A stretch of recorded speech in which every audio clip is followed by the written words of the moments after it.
predestined to a sequence of life? Do I have free will? Am I allowed to decide the paths I take in my life? Or am I predestined to live a certain sequence? I believe that life is meant to be easy and that it's society that makes it difficult. Like,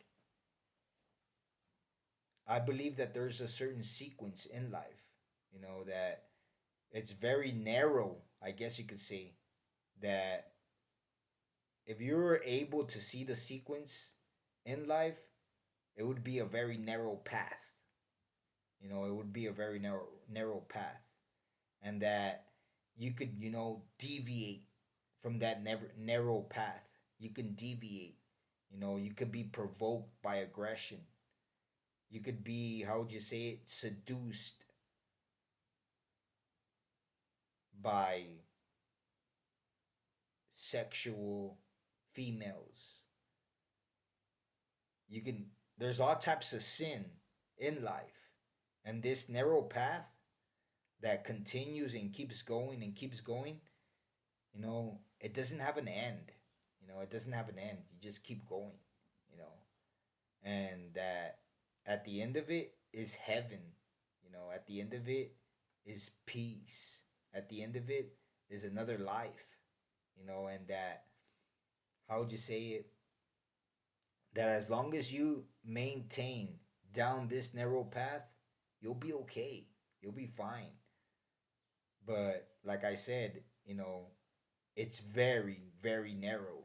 And like at the end of the day, I mean, you don't have to. I mean, I think I'm getting a little bit, how would you say it, exaggerating the narrowness.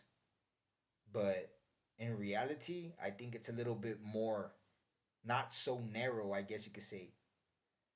Because in reality, once you get, I guess you could say, once you get accustomed to walking down this narrow path, it won't be as narrow.